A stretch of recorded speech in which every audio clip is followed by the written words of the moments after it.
Olá pessoal, tudo bom? Bem-vindos a mais uma aula do nosso curso. Mais uma vez fico muito contente que vocês estejam aqui e estejam se aprimorando, principalmente no estudo dos pronomes, que é o tema da nossa aula de hoje, a continuação da nossa aula passada.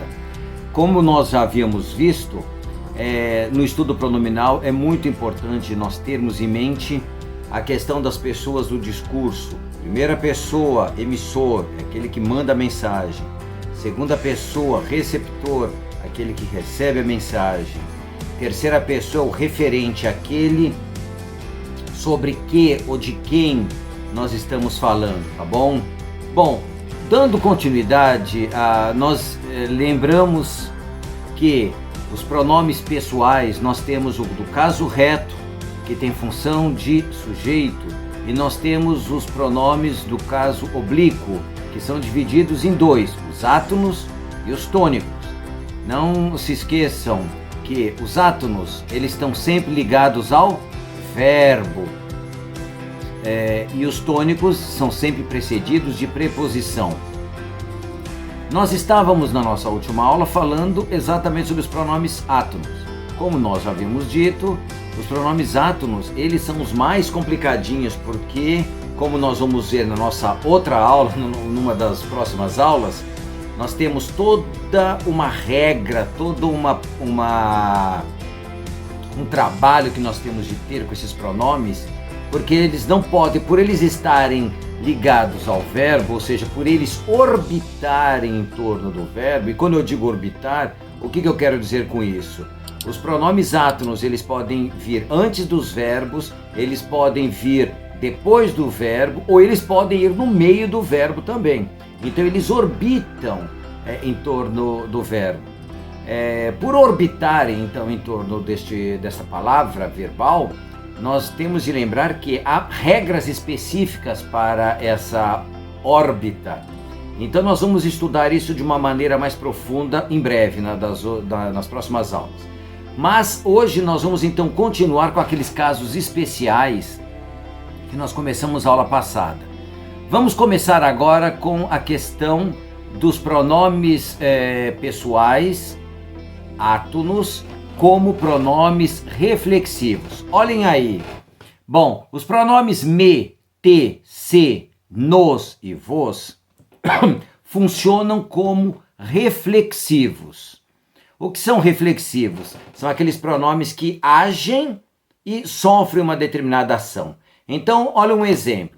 Fazendo isso, tu te prejudicas ainda mais. Então, o te, na realidade, ele significa a ti mesmo. Tu prejudicas a ti mesmo ainda mais. Então, é muito importante nós pensarmos isso. Eles têm essa função reflexiva. Outro exemplo, o povo se organizou, ou seja, o povo organizou a si mesmo. Tudo bem? Então, imaginem se eu erro, por exemplo, o pronome, o emprego pronominal. Entenderam? Por isso que a uniformidade tem de estar muito clara. Terceira pessoa com terceira pessoa, segunda pessoa com segunda pessoa, primeira pessoa com primeira pessoa. Tanto no singular quanto no plural. Agora, vamos prestar muita atenção a um pronome reflexivo que é o consigo. Olhem aí. Os pronomes si e consigo são sempre reflexivos. Por que isso é importante ser dito aqui? Porque em Portugal, o pronome consigo não tem esse valor reflexivo, pelo menos da forma como nós empregamos no Brasil. O que isso quer dizer? Eu digo assim, eu vou com você à casa de seus pais, por exemplo. Eu vou com você à casa de seus pais. Ou seja, em Portugal, eles poderiam dizer assim, eu vou consigo à casa de seus pais. Ou seja, eu vou com você. Consigo é com si. Ou seja, o si não é terceira pessoa? Sim. Só que no português do Brasil não funciona assim. No português do Brasil, o consigo, ele tem uma função reflexiva. Prestem atenção aí, olha um exemplo. Normalmente, as crianças querem tudo para si próprias, perfeito, ok? Si é para elas mesmas, tudo bem? Isso é importante. Agora, olhem o outro exemplo. A tartaruga sempre leva sua casa consigo. Ou seja, com quem? Com ela mesma. A tartaruga, terceira pessoa. Consigo, terceira pessoa. Ela carrega a casa com ela mesma. Então, a tartaruga sempre leva sua casa consigo. Sua é terceira pessoa. Não a sua de que está me ouvindo aí. Tá bom? Então a tartaruga leva sua casa. Casa de quem? Dela. Com quem? Com ela mesma. Então a tartaruga sempre leva sua casa consigo mesma. Então olhem, tartaruga, terceira pessoa. Sua, terceira pessoa. Consigo, terceira pessoa. Ótimo. Fechou. Tudo bem? Agora, prestem atenção a essa particularidade da língua portuguesa no Brasil. Olhem aqui, como são sempre reflexivos esses pronomes, eles não admitem essas construções que nós vamos ver agora. Eu digo assim, meu filho, eu confio muito em si, ou seja, em você. Agora prestem atenção, quem confia? Eu, primeira pessoa. Confio muito em si, terceira pessoa. Então, cuidado com isso. Cuidado. Porque se é terceira pessoa, eu é primeira pessoa. O que é um verbo reflexivo? É aquele que faz a ação e aquele que recebe a ação. Eu me cortei. Tu te cortaste. Ele se cortou. Eu, primeira pessoa, me, primeira pessoa. Tu, segunda pessoa, te, segunda pessoa.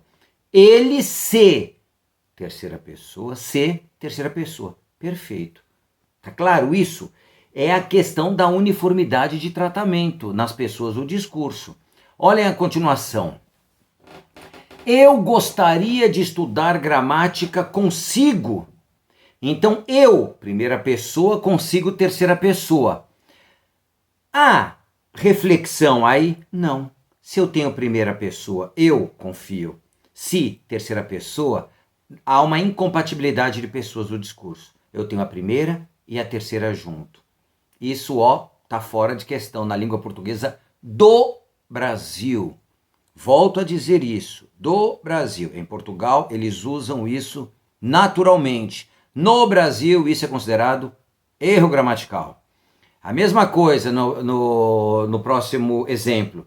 Eu gostaria de estudar gramática consigo. Eu, primeira pessoa. Consigo, terceira pessoa. Incompatibilidade, não dá. Não é algo reflexivo, tá bom? Então, olhem aí, gravem isso. Esses pronomes têm de refletir sempre o próprio sujeito. Se o sujeito é primeira pessoa, o pronome reflexivo é em primeira pessoa. Se o sujeito for segunda pessoa, o pronome tem de ser segunda pessoa.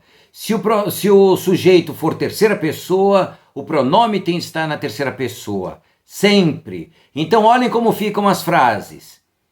Meu filho, confio muito em ti. Meu filho, confio muito em ti. Então, eu gostaria de estudar gramática contigo. Ok?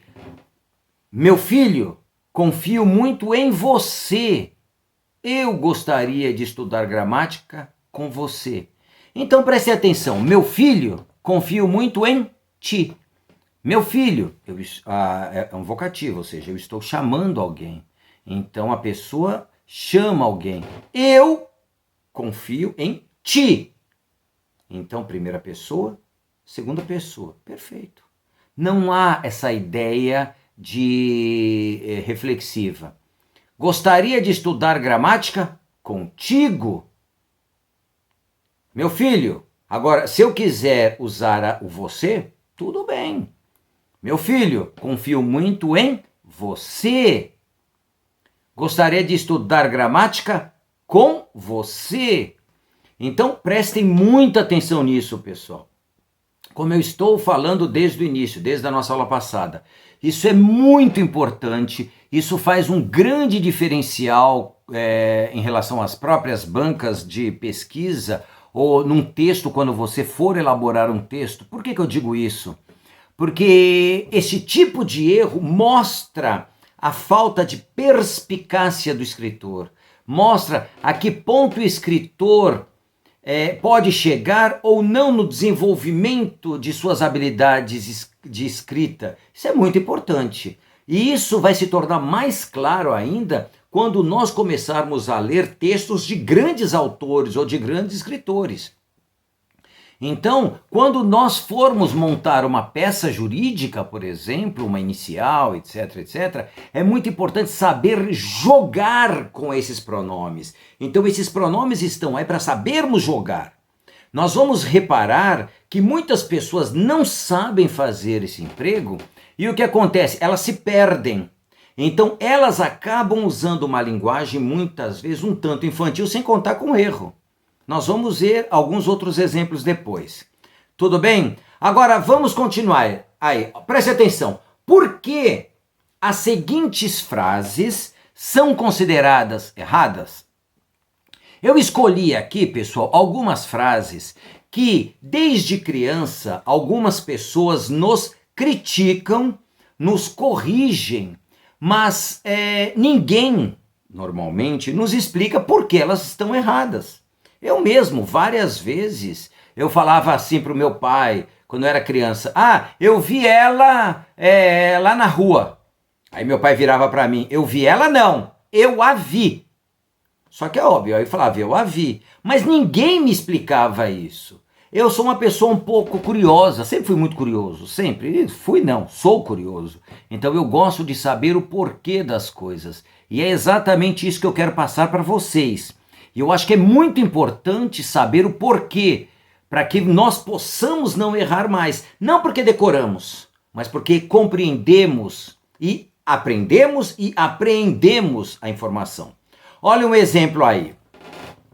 Eu vi ela sair sem assinar a petição. Outro exemplo. Você conheceu ele no último julgamento. Por que, pessoal, essas frases estão erradas segundo o padrão culto? Vocês sabem? Não? Bom, vou dar 1 minuto para vocês responderem. Vamos ver se vocês conseguem aí. Vamos lá? Começando!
Bom, eu tô vendo que teve gente que conseguiu, mas eu tô vendo que teve gente que não conseguiu.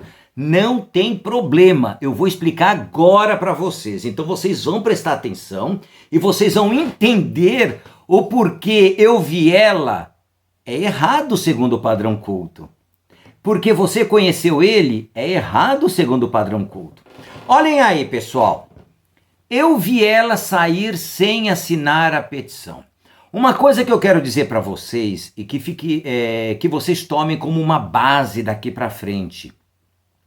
Todas as vezes, como nós já fizemos na primeira aula, lembra que eu pedi para vocês circularem a palavra, a sílaba forte? Agora eu vou pedir para vocês daqui para frente, até nos exercícios de sintaxe, grifar o verbo. O verbo para nós, pessoal, é muito importante para que nós possamos compreender a totalidade do texto, a totalidade da frase, a totalidade do período, ok? Então vamos prestar muita atenção aqui. Eu vi ela, eu grifei o vi, que é o verbo ver. Este verbo, sem muita delonga e sem buscar explicações muito complicadas, é um verbo chamado transitivo direto. Por quê? Quem vê, vê algo, ou quem vê, vê alguém. Perfeito? Vamos colocar isso na nossa cabeça. Ela é o quê? É um pronome reto ou um pronome oblíquo, tá certo? Lembra que nós vimos que os pronomes oblíquos, tônicos, eles podem ser ela, ele, nós, vós, tá certo? Só que nós temos uma coisa aqui que nós temos de lembrar. Primeiramente, os pronomes tônicos têm de ter o que na frente? Certo, uma preposição. Cadê a preposição aí? Não tem preposição? Não tem preposição. O ela pode ser objeto? Pode. Mas que objeto ela vai ser? Sempre objeto indireto. Porque o objeto indireto é aquele que nós precisamos de quê, pessoal? De uma preposição na frente. Então preste atenção. Apesar de o pronome ele e ela também poder ser empregado como complemento, ele nunca será objeto direto. Então, eu vi, ela está errado por causa disso, porque ela é um pronome pessoal do caso oblíquo tônico, porém precisa de quê? De uma preposição na frente. Um objeto direto não precisa de preposição, por isso que ele é direto. Ele sai do verbo direto para o objeto. Ele não precisa disso, ele não precisa de uma ligação. Quando eu digo eu tenho necessidade de trabalho, eu digo necessidade de trabalho. Eu não posso dizer necessidade de trabalho.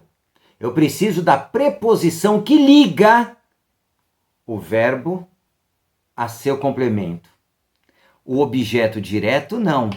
Eu vi a. É direto, não tem preposição. Por isso, pessoal, que eu vi ela é errado, você conheceu ele é errado. Tá claro isso? Vocês entenderam?